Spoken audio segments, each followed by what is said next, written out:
Quanto aprendizado, hein? E que bom que a gente vai conseguir extrair um pouquinho mais de conhecimento dessas feras, né? E ainda de quebra e tirar algumas dúvidas que foram surgindo nas apresentações de hoje, de quantas provocações que nós tivemos nesse dia, né? Acho que foi muito bom. Bom, pessoal, vou me apresentar rapidamente. Eu sou o Head de Pessoas aqui na Metadados. Assim como muitos de vocês, sou generalista aqui em RH, já trabalhei com prestação de serviços em departamentos de pessoal, consultoria, implantação de sistemas, gerenciamento de projetos para RH, e encontrei aqui na Meta também um ambiente incrível para seguir essa jornada e esse aprendizado contínuo, né? E diante de tantos desafios, né, que aparecem diariamente aqui na nossa área, essa é uma oportunidade ímpar, né, para a gente adquirir ainda mais conhecimento. Então, para mim é uma honra estar aqui e também poder mediar agora esse bate-papo aí com a Luciane, com o Felipe, com o Maurício e com o Jefferson, que nos fizeram, assim, excelentes provocações. Nós vamos colocar aqui as perguntas de vocês, né, e vamos começar o bate-papo aí para a gente estar adquirindo mais conhecimento ainda. Gente, uma das perguntas, então, assim, como mudar minha postura de RH, né, do RH operacional para um RH analítico? Isso aí. Posso fazer um comecinho aqui? Claro, claro. Posso me atravessar, Maurício. já que apareceu analítico? Fala analítico, eu já pulo a cadeira. Tem um ponto interessante quando a gente fala disso, que qualquer processo para ele ser analítico, tá, gente? Ele depende muito da tomada de decisão que a gente quer fazer. É uma coisa que eu sempre reforço, parece que eu não estou falando de dados aqui, eu estou falando de processo. Mas a verdade é que toda a estrutura de dados, tá, toda a utilização de dados sempre vai partir de uma decisão, de uma pergunta, de algo nesse quesito. Se a gente não tem isso bem mapeado, não tem processo que vocês façam que vai funcionar bem, tá? Quando a gente fala de uma decisão, por exemplo, baseada em dados, é uma decisão onde a gente já sabe qual que é a decisão e quais são os parâmetros importantes para ela antes dela ter que acontecer. Então, cara, se tu quer virar um RH mais analítico, quais são as decisões que tu tem para tomar dentro do teu contexto de RH? É contratar pessoa, é investir, é organização interna, é mudança de processos, é comunicação? O que tu tem que tomar de decisão? E a partir disso, pensa nas informações que tu precisa para tomar essa decisão. E aí tu começa um caminho, uma trilha mais analítica dentro disso. Mas essa é a visão de um processo de ciência de dados, tá? Não sei o que o resto do pessoal tem para comentar, mas já que apareceu o analítico, eu resolvi dar uma pincelada só. Não, mas eu acredito, Maurício, que seja isso mesmo. Acho que, e como eu passei por 22 anos de experiência em RH, eu já fui um RH bastante operacional, e, claro, vai depender muito das ferramentas que você tem na empresa. Claro que você pode ir para um Excel e fazer alguns gráficos e tudo mais, mas eu acho que com a tecnologia, a gente tem que se aproveitar e tem que se apropriar disso e mostrar realmente, assim, mais dados e deixar de ser operacional, eu digo assim, nós mesmos como RH, pensar nessa mudança. Se eu tenho os dados, eu não quero mais ficar inserindo dados, eu quero ficar analisando, e essa análise eu quero que me leve para uma questão mais estratégica. Então é nesse ponto que é uma decisão foi uma fala que a gente falou. Acho que a gente tem que olhar para a gente e ter a certeza que a gente quer deixar de também ser operacional, olhar para esses dados e trazer algo mais estratégico para a empresa. Legal, gente. Acho que pegando o gancho também ali, se falou muito, né, de como o time de RH, enfim, as pessoas de RH conseguem fazer essa invenção desses cenários no horizonte do futuro. Mas, claro, fazer agora para conseguir almejar esse futuro, influenciar esse futuro, né? Maurício, eu acho que estava comentando também aqui. Sim, eu queria só dar uma pincelada na questão da ferramenta que comentaram, né? Normalmente, quando a gente começa a falar de dados e analytics e toda essa etapa de utilização de informação, né, é muito associado com a camada de tecnologia, né? Surge muito, putz, mas eu preciso ter uma inteligência artificial, tem que contratar IBM para fazer não sei o quê, tem que chamar o pessoal da Microsoft para ir do Google para resolver minha vida. E, na verdade, dentro desse contexto, muitas vezes tem soluções que são montadas em Excel, muitas vezes a gente tem soluções que são feitas em ferramentas extremamente simples tecnológicas, tá? Então, quando a gente fala de de construção de pensamento analítico e de mudança de digital, tá, gente? Mais do que principalmente ter ferramentas avançadas, se preocupem no pensamento mesmo, como comentaram aqui, tentar fazer essa mudança de pensamento, de utilizar mais dados, de querer ter mais informação na hora de tomar uma decisão, do que efetivamente a ferramenta. Quando me perguntam, às vezes eu vou dar palestra para pessoal de áreas de tecnologia, gente de negócio mesmo, assim, de áreas marketing, etc. O pessoal sempre pergunta, qual que é a melhor ferramenta? A melhor ferramenta é a que resolve o teu problema. Às vezes o pessoal quer matar barata com bazuca, não tem necessidade, às vezes, de tu ter uma baita de uma ferramenta enorme, cara, para resolver um problema simples que tu consegue executar, às vezes, em um Excel. Eu já vi algoritmo preditivo rodando em Excel, tá, gente? Então, tem muita aplicação simples que a gente consegue fazer com a tecnologia disponível. E eu queria complementar, pegando o gancho, a gente até estava comentando entre nós aqui que como as nossas falas, mesmo não combinando, se conectaram, né, das duas palestras, e foi bem legal. E eu me lembro que a Lu falou em algum momento, fez uma narrativa sobre mudança, assim, né, que em geral a gente, fui acompanhando o chat, como às vezes a gente tem um certo medo da mudança, e pegando esse gancho aí, eu vou parafrasear meu irmão, acho que até alguns da Metadados conhecem ele, eu acho que ele já fez algum trabalho com vocês, ele usa uma frase que as pessoas não têm medo da mudança, e sim da incerteza que essa mudança causa, e eu creio muito nisso, né. Quando a gente vai passar por um processo de mudança, seja do RH operacional para analítico, seja para qualquer outra coisa, e olhando o futuro, como foi comentado, a única forma que a gente tem de eliminar esse medo, na minha percepção, e reduzir essa incerteza é através de conhecimento. Se a gente não tiver conhecimento, a gente não avança. E o conhecimento ele vai nos dar mais tranquilidade para se experimentar, para se permitir errar, independente do que for. E né, tanto conhecimento para fazer esse processo que está na pergunta, né, tanto para RH, para operacional, para analítico, e quanto mais analítico a gente for, mais informação a gente vai ter, mais conhecimento a gente tem. Então, é um círculo virtuoso, digamos assim. Então, acho que a busca pelo conhecimento dessas mudanças que estão acontecendo no mundo, de que ferramentas que a gente tem para usar, ela é essencial, independente do tipo de empresa, tem que estar presente. E tem que se permitir, né, Felipe? Nós temos que nos permitir dar esse passo, avançar. Vamos lá, são eras da experiência, né, da experimentação, e às vezes a gente pode fazer um passo de cada vez. Eu acho que vocês colocaram isso, né, pequenas coisas, né, para alcançar depois grandes objetivos. Um passo de cada vez, eu acho que é bem importante. E até assumir esse protagonismo, enfim, de RH mesmo nessa área. Quem, né, aqui eu olhando o chat também, assim, agora o RH está lá na janela, né? E por quê? Né? Porque realmente as empresas precisaram. Ele precisou estar ali atuando junto ao negócio. Ele precisou ter esse olhar, sair só vamos fazer ali as rotinas do dia a dia. Não, ele precisou fazer essa população de dados e informação para muitos negócios, né? Então, dentro dessa era aí de mundo VUCA, mundo Bunny e tudo mais. Mas vamos lá, eu acho que tem bastante perguntas aí. Olha, interessante, né? Questão aqui que trouxe como promover a cultura analítica em empresa de pequeno porte.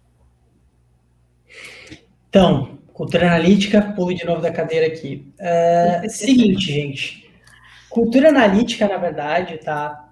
Ela é mais fácil de implementar numa empresa de pequeno porte do que numa empresa de grande porte, tá? Vou explicar por quê. Se vocês me perguntarem onde tem mais aplicação, por exemplo, de alta tecnologia, de inovação, de geração de valor com dados na ponta, assim, onde que eu consigo ver isso? Eu vejo isso hoje em startup.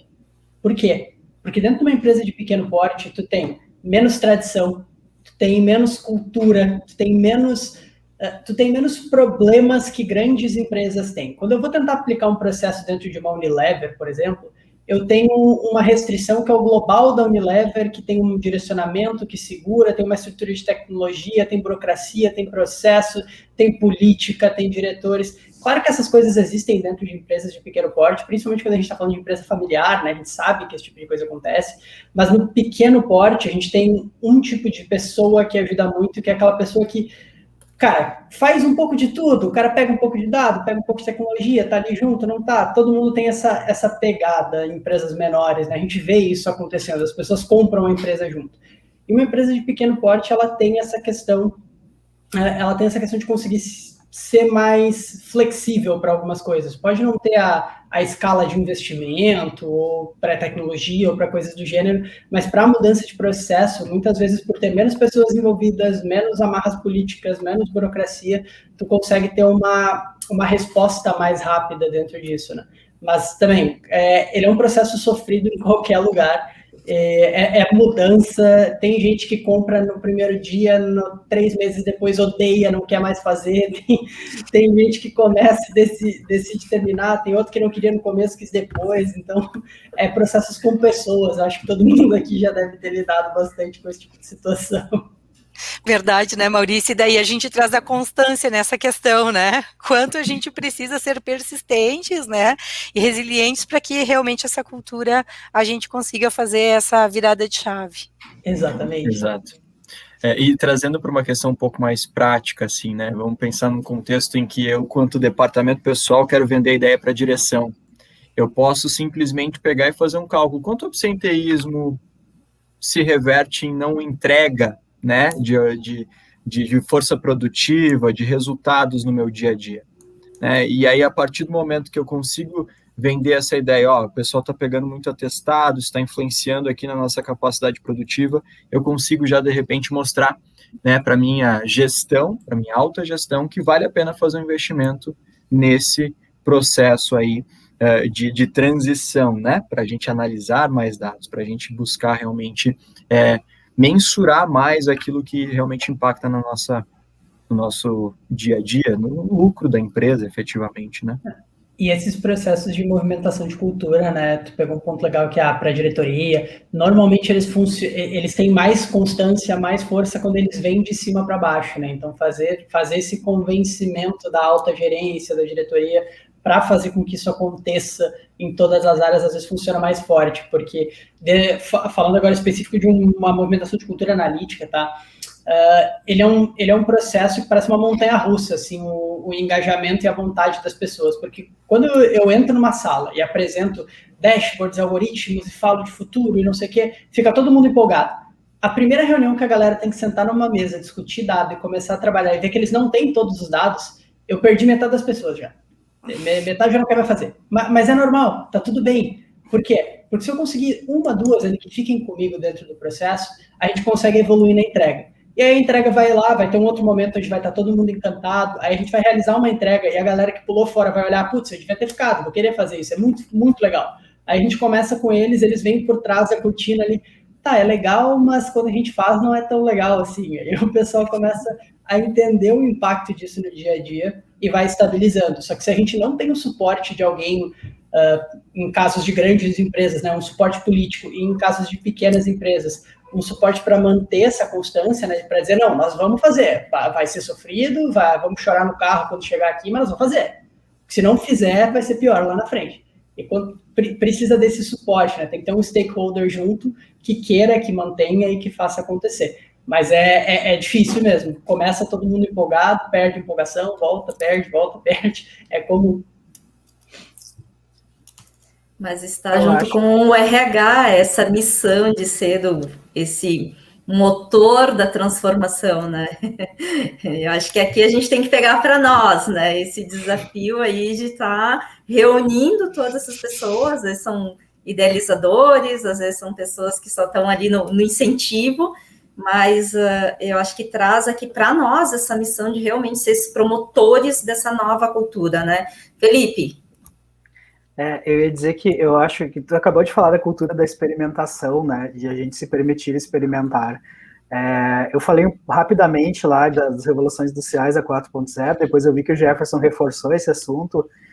Eu sou engenheiro de produção, eu venho da indústria, né, hoje eu trabalho muito mais com educação e tal, com futurismo, mas eu venho da indústria, então eu trabalho ainda muito com essa questão de indústria 4.0 e todos os 4.0 que tem em várias áreas, né, e na real, o que eu penso disso é que esses 4.0, eles não estão prontos ainda, eles estão em construção, eles estão num processo total de construção. Quando fala da indústria 4.0, que foi o que surgiu, que tem todas as tecnologias lá envolvidas, a gente pergunta o que é uma indústria 4.0, onde é que tem uma para eu visitar e para eu ver como é que é? Não tem, não existe no planeta nada pronto. Então, tudo isso é um processo de experimentação. E as empresas, independente do tamanho, que começarem a se experimentar na frente, elas vão estar na frente de alguma forma, elas vão aprender antes, porque está tudo sendo construído. Então, eu acho que existem já caminhos que outras empresas estão fazendo, que a gente pode se espelhar, metodologias, conhecimentos, mas a gente tem que se permitir muito experimentar e tentar achar os nossos próprios caminhos, porque que nem a gente estava falando, né, e a Lu e o Jefferson também falaram, nesse mundo totalmente volátil que a gente vive, daqui a pouco a gente está seguindo um caminho de que está copiando alguma coisa de alguma empresa e tudo mudou, foi por água abaixo. Então, a gente se experimentar, a gente consegue enxergar os nossos próprios caminhos também. Legal.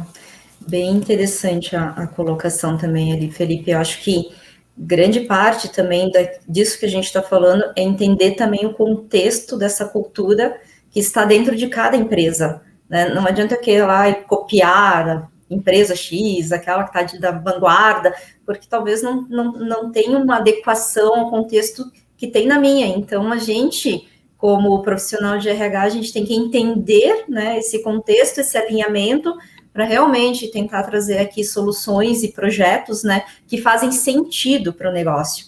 Então, não é uma copia e cola de algum, porque não vai dar certo, normalmente não vai dar certo desta forma, né. Vamos lá, então. Não dá para ficar seguindo a hype toda hora, né? Porque a Mara tá fazendo, vamos fazer também. Não. Olha só, apareceu mais uma aqui. Como lidar com os conflitos entre gerações. Eu acho que a gente falou muito, né, de ter essas equipes multidisciplinares, essas equipes com diferentes perfis. E aí, como é que a gente consegue colocar essa galera numa sala e agora a gente diz assim, gente, vamos lá. Acho que o Felipe abordou inicialmente, acho que quiser falar e depois eu posso complementar. Eu acho que tu tem muito mais propriedade que eu para falar disso, mas eu vou dar uns pitacos aqui de engenheiro metido nessas coisas. Eu acho que, eu concordo muito com o que tu falou, Lu, assim, eu acho que as gerações, elas se complementam muito hoje. Então, apesar de ter conflitos, esses conflitos, a gente tem que olhar o lado bom disso, da complementariedade, das visões de mundo que cada geração tem. E também é muito mais isso, às vezes, assim, eu não gosto muito dessa, e a minha provocação é de rotular, né? Por exemplo, eu sou geração X, mas, cara, eu não enxergo na minha vida, eu leio os livros, leio as coisas, eu olho as características, eu não sou isso aí, eu sou algumas coisas, eu sou, mas a maioria não. Então, a gente tem que se permitir nesse sentido. A gente fez uma vez uma experiência, um curso da WTF que se chamava GENT, era Generation Technology, era gerações e essas tecnologias, né, sempre teve tecnologias, a gente não percebe, mas mesa é tecnologia, roupa é tecnologia, cada geração com as suas tecnologias, né? E aí a gente foi para dentro de um escape game, não sei se todo mundo conhece, que era aquele jogo que a gente fica preso numa sala e tem uma hora para sair, e a gente levou, tinha um senhor de 65 anos e uma menina de 16 no mesmo time, só para vocês entenderem o espectro, né? E o desafio era só jogar, era só sair dali, porque depois a gente ia falar de gerações de tecnologia para mostrar. E foi muito legal perceber na experiência que algumas pistas do jogo para desvendar e para conseguir sair da sala, a galera da geração Baby Boomer lá se dava muito melhor, enquanto que outras, a gurizada ia voando, assim. Então é isso, sabe? É unir as visões diferentes e olhar um pouco menos para os conflitos. Conflito sempre vai existir, tem que ter, né? Eu tenho um amigo que ele sempre dizia assim, ó, se numa empresa 2 pessoas concordam sempre, é porque uma tá sobrando. Então, é mais ou menos por aí. É bem isso, é a gente extrair do conflito, na verdade, e como eu tinha falado, ou a gente pode ver como um problema, ou pode ver como algo muito, muito positivo. Então, eu acho que o lidar com conflitos é sempre extrair o positivo dessas questões diferentes aí, das diferentes gerações, diferentes pensamentos, mas que a gente consiga trazer para uma única página, enfim, e trazer o melhor aí para tirar o extrato melhor. Tem um filme, né, vezes... O Estagiário, que é sensacional, que aborda essa... Muito bom. É muito bom, muito bom. Lu, quantas vezes por semana nossas opiniões divergem? Meu Deus, eu e o Jefferson, a gente diverge bastante. Ele diz, eu vou fazer isso, eu não concordo. Mas é bacana, é muito legal.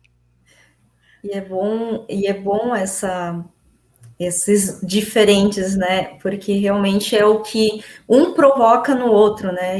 E aí se entende ali, se chega, na verdade, a um conhecimento a um conhecimento, né, a partir de, vamos lá, o Maurício colocou lá também, eu tenho dados, eu vou gerar uma informação, essa informação começa a ter valor, mas depois eu gero um conhecimento, né, para dentro dessa equipe, e depois a gente vai chegar a um patamar lá de sabedoria, de aprender com essas vivências, né, com essas experiências e com a vivência.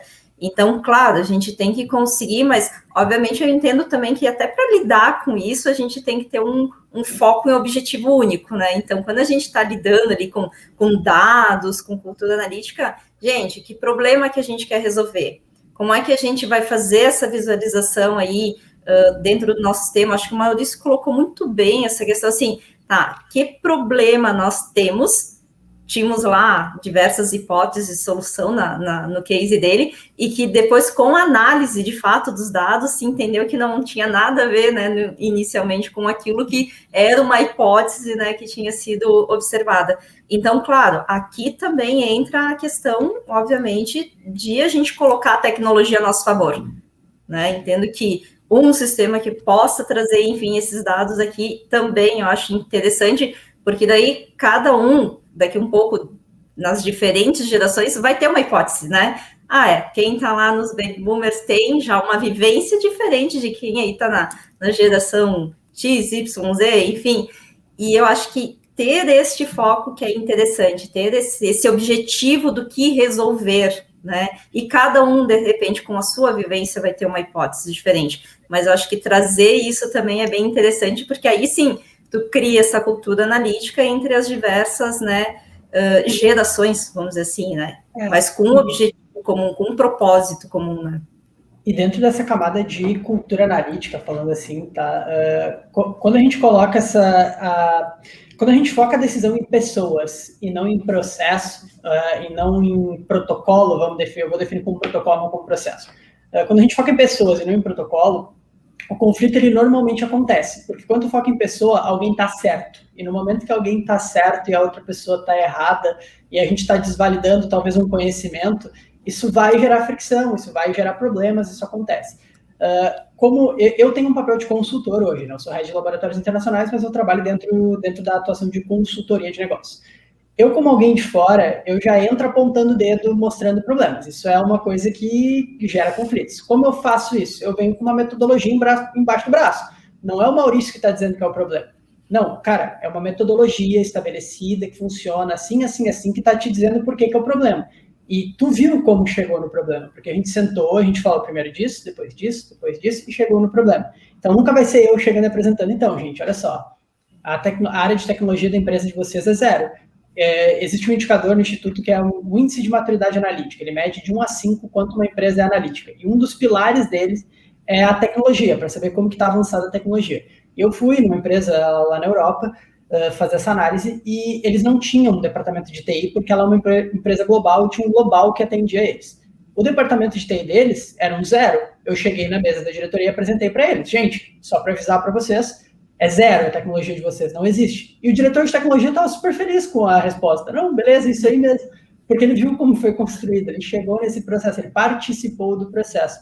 E quando a gente estabelece esses protocolos, a gente consegue deixar evidente para todo mundo por que a decisão está sendo tomada daquela forma, o que é importante. E aí esse conflito, ele acontece para o bem, né? Porque as pessoas podem discordar de um parâmetro ali dentro. Putz, eu acho que esse parâmetro não é esse parâmetro, vamos decidir isso aqui. E beleza, isso é importante. Agora, depois que os parâmetros foram medidos e as coisas foram expostas lá, não tem mais discordar, tu sabe por quê? O número é 2, é 3, é 4, tu sabe por que é. Então, a briga muda, aí tu vai brigar com o número, aí não adianta muito, né? Verdade, gente. Vamos para a próxima, então? Como sensibilizar as altas lideranças em relação à valorização? Acho que é da gestão de pessoas aqui, empenho, produtividade, engajamento em uma empresa tradicional familiar.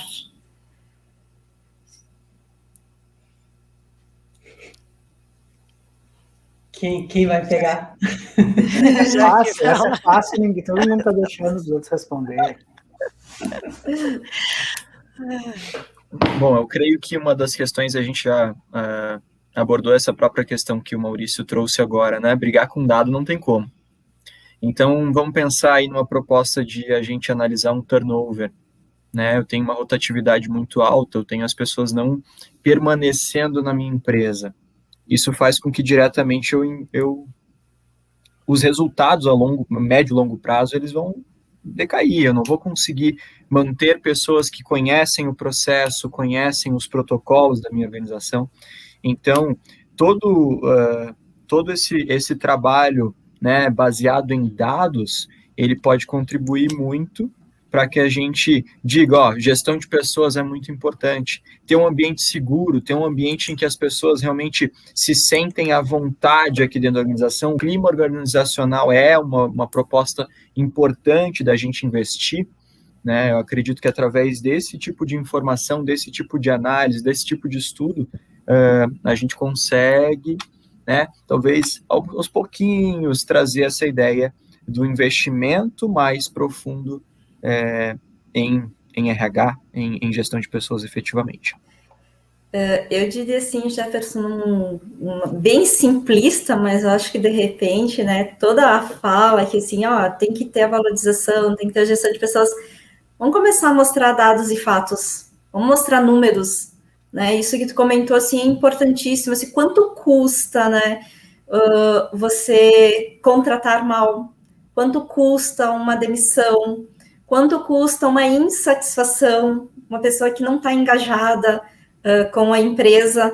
Então, se a gente conseguir, por meio, né, dos dados, e acho que é isso, né, a proposta aqui, a provocação que a gente faz, se a gente mostrar dados e fatos, eu acredito que dificilmente a gente vai deixar de fazer essa sensibilização, porque não é especificamente algo que é do RH, mas é algo que é do negócio, né, é algo que eu vou estar compondo aqui toda uma tomada de decisão, eu vou estar compondo aqui toda uma proposta, inclusive para o negócio, eu vou estar ajudando, né, a empresa. Então, aqui eu acho que fica, né, acho talvez esse desafio para a gente realmente mostrar aí dados e fatos para essa alta liderança, para essa gestão, e realmente a gente conseguir mostrar o nosso valor, né, o nosso valor aqui de estar protagonizando, né, essa cadeira de RH na estratégia da empresa. Alguém quer colocar mais alguma questão aí? Eu vou puxar um pouco para o outro lado, não só para o lado da cultura analítica, mas eu acho que a Luz usou uma frase mais ou menos assim, né, que o futuro é ser humano, né? Eu acredito muito nisso, né? A gente fala, eu adoro tecnologia, uso óculos impresso 3D, tenho uma impressora aqui, tem tênis impresso, eu faço automação aqui na minha casa, mas o futuro é humano, né? É o que nos diferencia das máquinas e é por aí. E tem essas terminologias, por exemplo, que se usa na empresa, o teu negócio é B2B, é B2C, é negócio com negócio, é negócio com consumidor. Eu acho que é tudo, toda e qualquer organização. Eu até prefiro o termo organização a chamar de empresa, né? Porque organização, a gente está lá, é um monte de gente organizada, todas as empresas são H2H, né? Human to human. É pessoas para pessoas. É sempre o que vai estar por trás. É sempre. Então, e eu acho que nas empresas familiares, eu sei que existe toda essa questão. Eu já trabalhei também muito tempo com consultoria, a gente já faz bastante consultoria, já circulei bastante dentro de empresas. Eu acho que às vezes é meio que também, né, resgatar um pouco do que aquela organização familiar tinha como propósito quando surgiu, o que tem por trás ali, por que a gente está junto, o que a gente quer, porque no final das contas todo mundo quer o bem para aquela organização. E aí, às vezes, é reencontrar esses pontos perdidos, e a cultura analítica pode ajudar a dar toda essa base, né, de como é que a gente reencontra essas origens lá atrás. Legal.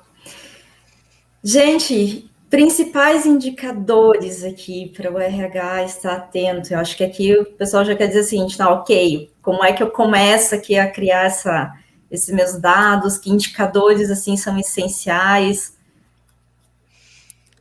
O Maurício falou muito bem aí, né, quando ele exemplificou com a questão do turnover, né? Então, entender que as pessoas não ficam ali por conta da liderança. Então, quando a gente enxerga aí um gráfico de turnover, a gente não tem que olhar o percentual se está na média ou não, a gente tem que olhar se dentro daquele percentual são sempre os mesmos lugares que rodam as pessoas. Porque pode ser que lá naquele setor, onde está mais rodando pessoas, não é problema da rotatividade geral da empresa está legal, ok, mas o que tem naquele setor específico? Vamos ter uma atenção, e daí eu acho que, na verdade, eu acho que vários indicadores são importantes, mas o turnover é uma questão importante para reter talentos, então acho que todos os indicadores que a gente tem que pensar como uma forma de retenção são importantes aí. Se vocês quiserem complementar, podem me ajudar aí. Falar de indicadores específicos, assim, eu não sou a melhor pessoa para entrar no específico, porque dentro das práticas de cultura analítica, a gente tem um mantra, tá, que é tudo pode ser medido, absolutamente tudo. Tem um exemplo até de RH, um exemplo, que é, se vocês quiserem pesquisar depois, existe um case da Chevrolet, eu conheço algumas pessoas que participaram desse case, que eles construíram uma fórmula para medir um aperto de mão. O time de RH sabe apertar a mão de uma pessoa e dar uma nota de 0 a 10 se aquela pessoa aperta bem a mão do outro ou não. Porque eles partem do princípio de que toda venda e compra de carro começa e termina com aperto de mão. Agora a pandemia mudou isso, né? Mas enfim, começa e termina com aperto de mão. E eles entenderam que se eles melhorassem o aperto de mão, depois de análise de dados, eles podiam vender mais carros. E que é mais fácil tu treinar uma pessoa que aperta bem uma mão a vender bem carros do que tu pegar uma pessoa que vende bem carros, mas aperta mal uma mão, a apertar melhor a mão dos outros. E tem um monte de variável nisso aí, tá? Tem a maciez da mão, o contato visual, a força que põe, se a mão estava suada ou não. Tem um monte de coisa que coloca no meio disso aí. Tem uma máquina até hoje que mede. Isso virou um manual global que ele é adaptado para cada região. No Brasil tem um peso para as variáveis, no Japão tem outro, porque o contato visual e físico é menos importante. Então tem um monte de coisa cultural que entra ali. E isso aumentou em mais de 20% as vendas, tá? Depois que eles começaram a colocar isso. Realmente teve uma efetividade ali dentro. Por que eu trago esse indicador? Assim? Porque ele é muito particular. E vocês até estavam comentando antes, né? Se a gente tentar pegar uma coisa que foi aplicada em outro lugar e aplicar no nosso, não vai dar certo. É a mesma coisa quando a gente fala de indicadores. Eles têm uma particularidade para o problema que a gente tem para resolver, que é muito importante. Então, dentro do negócio de vocês, né, o que vocês estão tentando resolver? No momento que vocês entendem isso, vocês sabem o que vocês precisam medir. E aí começa a entrar nessa camada de indicadores. Agora, indicadores genéricos dentro dessa questão de dados, assim, né?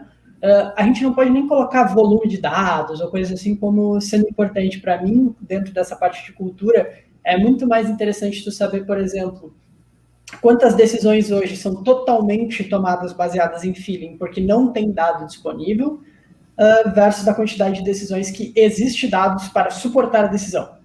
Não a pessoa toma a decisão porque o dado diz que é para tomar a decisão, mas porque a decisão ela é suportada por dados. É um indicador super relevante dentro dessa camada de cultura que ajuda a facilitar esse processo.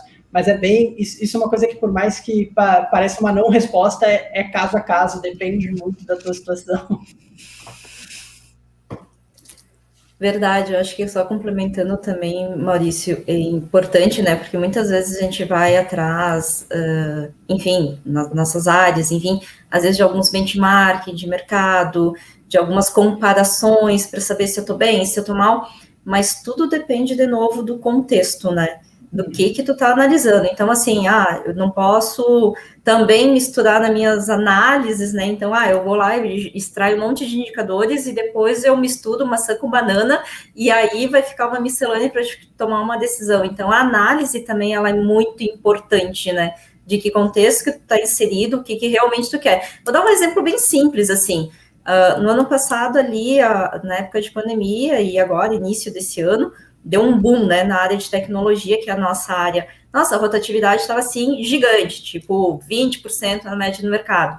Não foi diferente na empresa, enfim, só que a nossa estava, assim, nem um décimo. E a gente estava apavorado. Então, assim, gente, com o que tu compara? Se eu chegar a 20%, eu quebro a empresa. Né? Então, eu não posso, na verdade, comparar, assim, esse dado, assim, bruto, né? Existe também toda uma força de análise dele e que também são esses cruzamentos, né, de informações que eu acho que é importantíssimo a gente conseguir colocar e mapear dentro de um sistema, né? Então, não é um indicador ali sozinho, né? É todo um conjunto. Aqui também eles colocam no RH 4.0 o que pode melhorar no processo ágil, uma vez que, para implementar o processo ágil, gera muitos conflitos entre as gerações Y e X. Deixa eu ver se eu entendi o que pode melhorar. Acho que é o quanto essa questão toda de dados do RH 4.0 pode ajudar na implementação do ágil nas empresas. Eu vou começar respondendo, só que eu estava lendo sobre ágil esses dias agora. A metodologia ágil, né, para quem não está vivendo isso no dia a dia ainda dessa empresa, é uma metodologia que veio do mundo do software, né, da produção de software, que foi aplicada para dentro dos negócios hoje. Então, para que as empresas trabalhem na mesma forma que está sendo trabalhada a construção de software. A gente vai fazendo pequenas entregas, implementações, e tu acompanha as coisas em sprints, em vez de fazer todo um projeto, acompanha o projeto, vai fazendo shots semanais ali e vai lidando com isso. Tem muitos detalhes, tá? Estou encurtando bastante. O ágil, ele é uma forma de trabalhar. Tem várias outras formas de trabalhar. A gente pode trabalhar em cascata, a gente pode trabalhar com o modelo Spotify, a gente pode trabalhar com uma aplicação ágil mais com o Scrum. Tem um monte de formas de trabalhar. Não tem a forma certa, é a forma que mais funciona hoje para ti, mas o ágil está se tornando muito popular no mercado, né? Então, quase está todo mundo tentando adotar o ágil de alguma forma. Esses conflitos que eles surgem com a adoção de metodologia, isso é uma coisa que eu vejo acontecendo, assim, eles acabam gerando uma mudança interna que ela é tão dolorosa quanto um processo de cultura, porque ele é um processo de mudança de trabalho, de pensamento. Para tu começar a trabalhar com ágil, tu vai ter que pensar de uma forma diferente e responder de uma forma diferente. E o que acontece em relação a isso? Isso gera conflito, e aí tem pessoas que tentam se adaptar e conseguem se adaptar a isso, e tem pessoas que não conseguem. E não é porque elas são de outra geração, ou tem gente da geração Millennium, Y, X, seja lá qual que vocês queiram chamar, que não vai se adaptar, que não consegue trabalhar dessa forma e não consegue entender, não faz sentido, quer trabalhar diferente. E essas pessoas, dos dois, ou o processo vai tirar elas para fora, ou elas vão sair fora do processo, porque elas não se enxergam ali. Então, assim, nem sempre todo mundo tem que se adaptar ao ágil, porque o ágil, ele não é a melhor metodologia, ele é uma das metodologias de trabalho. Assim como tem gente que não consegue fazer curso à distância da melhor forma, tem que prefere a questão online e tal, tem esse ponto. Então, o RH 4.0, ele pode, claro, facilitar essa questão, né, de disponibilização de informação, de mostrar valor para tentar ganhar mais as pessoas, para pegar as pessoas que não estão conseguindo se adaptar por uma falta de vontade, digamos assim, a entender a necessidade, ver os problemas e se adaptar, mas ele nunca, isso é a minha visão, tá, gente? Ele nunca vai conseguir pegar e eliminar esse conflito, porque ele é um conflito de mudança de processo e adaptação muito individual, assim, que cada pessoa sempre vai ter alguém que não vai gostar e de alguma forma vai ser tirado do processo. Ser tirado ou se retirar. É parte natural de uma mudança dessas. Não sei, aí, por favor, se concordam ou discordam, por favor, sintam-se à vontade. Concordo plenamente, Maurício. Acho que a tua colocação é muito completa nesse sentido.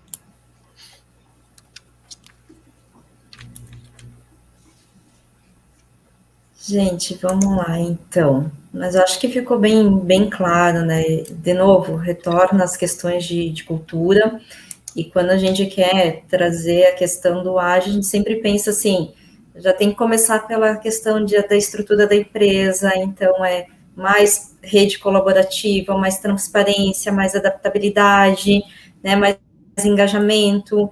Então, tudo isso está no Manifesto Ágil do RH, inclusive, se vocês quiserem pesquisar, mas são coisas que realmente a gente precisa estruturar para conseguir realmente trazer à tona essa questão, assim, de trazer a inovação, trazer essa adaptabilidade, trazer essas respostas rápidas, né, que o mundo está exigindo, não é a minha empresa especificamente, né. Transformar o medo... ótima pergunta aqui, ó. Transformar o medo em uma oportunidade, apoiando-se em dados e informações com valor agregado. É um atalho para sentar numa cadeira estratégica, participando do negócio de fato? Falando de tomada de decisão baseada em dados, tem um detalhe que eu gosto de ressaltar sobre isso, tá, gente? Que é o seguinte: uma decisão baseada em dados, ela não gera grandes ganhos. O que eu quero dizer com isso? Quando a gente está fazendo uma decisão baseada em feeling, se vocês tomarem uma decisão criativa muito certa, tu vai ter um salto. A tua decisão melhorou muito e do dia para a noite. Só que ela é pontual e é difícil de acertar isso. Uma decisão baseada em dados, né, um modo de decisão data-driven, ele é crescimento constante. Então, ao invés de estar dando grandes saltos, dá pequenos saltos constantes. Toda decisão tu toma melhor, toda decisão tu tem mais informação e esse processo vai avançando. Então, quando a gente fala dentro de um processo, por exemplo, que vou me basear em dados e valor, vou me basear em dados e informação para gerar um valor e com isso vou acabar aí passando na frente dos outros em relação a isso, né? Sim, mas não é tão rápido para a gente chamar de atalho, até porque fazer esses trabalhos de dados é uma coisa bem longo prazo, assim. E muitas vezes o dado, tá, gente? E aí sim entra no conceito aqui de estar numa cadeira estratégica. Dados não geram valor. Na verdade, são pessoas e áreas que geram valor. O que eu quero dizer com isso? Eu crio um dashboard para o RH. E aí o RH vai lá e faz uma mudança interna e com isso diminuiu o turnover. O que melhorou o turnover? A mudança estratégica que o RH fez ou os dados que melhoraram o turnover? Não, a melhora de turnover veio por causa do RH. Os méritos são do RH. Por isso que eu digo que dados são suporte. O dado nunca vai gerar valor, ele não gera valor. Ele apoia a pessoa que vai gerar valor. O cara de vendas começou a vender mais quando usou dados, é ele que está vendendo mais. Agora ele só teve a oportunidade, como tu colocou aqui, de vender mais. Então esse é o ponto. Os dados eles vão te apoiar. E aí quando tu coloca aqui de sentar numa cadeira estratégica, de tirar valor disso, com certeza vai te apoiar. Mas não vai ser rápido. É um processo que demora um pouco e depende, às vezes, de mais pessoas também, né? Porque processos de dados, eles são integrados dentro da organização. Então, mais pessoas têm que entrar junto ali. Mas, sim, normalmente, quando eu entro num projeto de implementação de cultura, eu procuro uma pessoa que está tentando fazer isso aqui, de ganhar valor. É a pessoa que vai ganhar valor com os dados para trazer para perto, para ser sponsor do projeto, para conseguir manter as coisas acontecendo, porque tem um interesse dessa pessoa, né? Quando a gente ganha a pessoa-chave, é mais fácil de manter as coisas acontecendo. Mas tendo a outra ótica, né, de querer ser essa pessoa, é uma forma. Eu só nunca vou garantir que é um processo meio rápido e depende de outras coisas aí para rolar. Perfeito, Maurício. Dá para entender assim, né? Os dados, eles até podem te dar uma inspiração, mas RH é transpiração pura, né? É ação, estar ali no dia a dia movimentando as coisas. Então, eu acho que, bem simplificando, assim, a tua fala, mas bem importante, assim, o que tu traz ali. Gente, vamos lá. Então, aqui, como conseguimos exterminar a cultura interna negativa? Ai, gente, vamos lá. Como é que a gente consegue... eu acho que assim, como é que a gente consegue identificar no primeiro momento, né, essa cultura negativa, talvez, identificar pessoas, identificar aqueles detratores de todos os projetos, né? Como é que a gente consegue exterminar, enfim, essa cultura que realmente não nos permite avançar, talvez, para uma era mais digital, mais analítica, mais rápida, mais 4.0, né, mais ágil.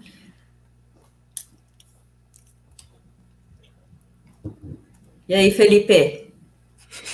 Olá, essa fácil para mim.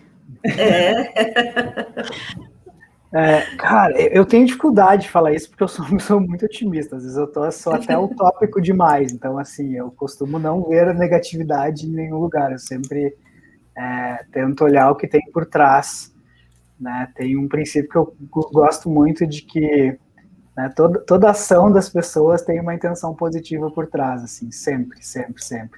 E talvez o grande ponto é a gente tentar olhar por trás o que ela está querendo fazer no fundo, né? Talvez eu vou ser meio polêmico no que eu vou dizer, mas eu vou me permitir me arriscar, porque eu gosto de me arriscar, mas sei lá, uma pessoa que rouba alguma coisa, um ladrão, ele vai lá e rouba alguma coisa, talvez seja porque ele está passando fome, talvez seja porque ele tem um filho pequeno doente em casa, talvez seja porque lá no ele está meses tentando arrumar um trabalho, talvez por, sei lá, por vários motivos. Eu não estou dizendo que justifique ele roubar, mas tem uma intenção que é positiva lá no fundo por trás. E eu acho que toda essa questão, às vezes, da negatividade que pode existir dentro de qualquer ambiente, da sociedade como um todo, a gente está vivendo isso fortemente no nosso país, né, nos últimos tempos, assim, principalmente devido às polarizações, assim, no fundo tem uma intenção positiva lá atrás. Eu acho que talvez identificar isso, assim, que está todo mundo querendo ir para o mesmo lado, seja o primeiro passo para a gente conseguir entender isso, né. Não sei se eu respondi muito, mas eu mais filosofei aqui. Não, eu acho que é bem isso mesmo. De novo, né? Acho que entender essas diferentes experiências e as diferentes formas também de pensar. Quando eu vejo esse tipo de pergunta, assim, parece assim que existem barreiras ou tem pessoas que não estão abertas, mas me parece que tem que muito mais tentar entender o lado de cada um e conseguir engajar essas pessoas, né? Engajamento também acho que é um termo aí muito que está muito em alta, assim, mas no dia a dia isso como acontece, né? Como a gente consegue trazer. E, gente, vamos lá, às vezes são conversas muito sinceras, né? Com algumas pessoas. Tentar entender esse lado, muitas vezes assim, tá, mas por quê? Né? Por que tu pensa a diferença? Deixa eu tentar sentar na tua cadeira aqui e tentar entender, assim, esse diferente ponto de vista. E é bom, né? A gente falou antes, é bom ter diferentes pontos de vista, porque aí a gente consegue trazer um resultado que é um pouco diferente, porque fazendo sempre a mesma coisa, pensando sempre do mesmo jeito, talvez a gente não saia do lugar também. Então, eu acho que é bem interessante isso. Vamos lá. Então, sinto que esse RH 4.0, baseado em dados, tem excluído pessoas, os que não conseguem. Como lidar com isso? E a gente acabou meio que falando também um pouquinho disso. Vamos lá, Maurício. Maurício já meio que... Essa aí eu quero entrar. Essa eu gosto de entrar atravessando. Gente, todo mundo consegue. O problema só é que a gente tá pedindo que pessoas façam coisas que elas não têm que estar fazendo. Quando a gente começa a falar dessa questão de dados, tá? Começam a surgir pontos do tipo assim, mas para eu trabalhar com dados, eu tenho que saber programar. Para eu trabalhar com dados, eu tenho que saber usar tal coisa. Para eu trabalhar com dados, eu tenho que fazer XYZ. Não. Hoje no time que trabalha comigo, tá? Eu tenho um cara que ele é programador, ele é físico, ele aprendeu a fazer acontecer lá e programa para mim, faz as coisas. Eu tenho uma pessoa que trabalha comigo hoje, que faz a parte estatística, matemática de tudo que a gente precisa. Eu tenho a pessoa que eu considero o recurso mais importante que eu tenho hoje é uma designer, que é uma das poucas designers que eu conheço que tem uma veia mais analítica e consegue fazer. E eu trabalho com dados, tá, gente? Eu trabalho com dados em grandes organizações, sou responsável por montar projetos bem grandes, projetos com bastante valor dentro do mercado. Eu não programo uma vírgula há anos.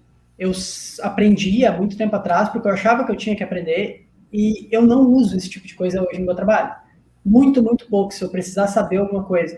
O que é importante? Dentro desse contexto de dados, quando a gente começa a falar sobre tecnologia e esse tipo de coisa, é mais importante a gente entender que existe, como funciona, do que efetivamente saber fazer. Porque quem vai saber fazer é o cara que vai programar, é a pessoa que vai trabalhar na estatística.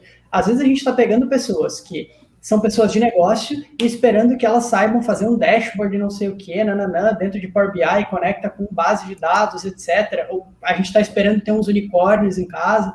Não é assim que as coisas funcionam, gente. A gente precisa desenvolver a habilidade analítica de todo mundo. E a habilidade analítica todo mundo tem, porque é pensamento crítico, é olhar para uma situação e entender, cara, que decisão que eu estou tentando tomar aqui?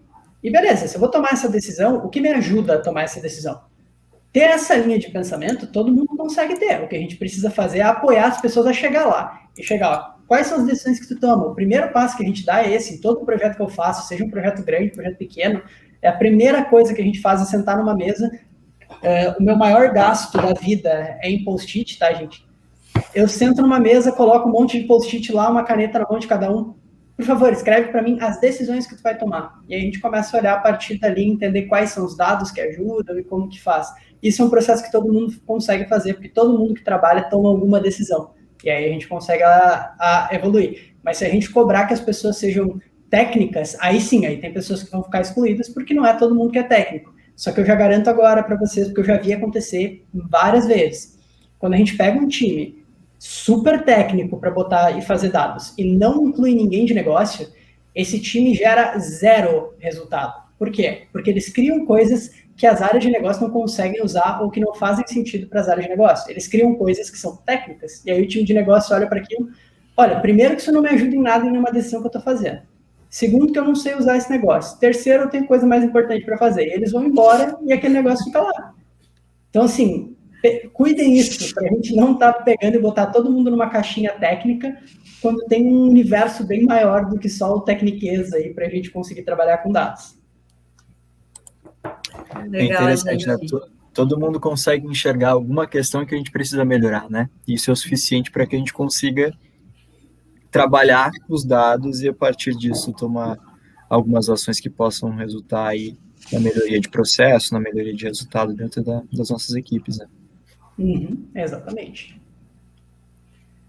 Gente, foi incrível aí, só que o pessoal aqui já está me dizendo assim, tá acabando o nosso tempo. Então, só quero agradecer ao Felipe, ao Maurício, e a Luciane e o Jefferson pelas excelentes provocações, pelas informações trazidas aqui, por esse bate-papo.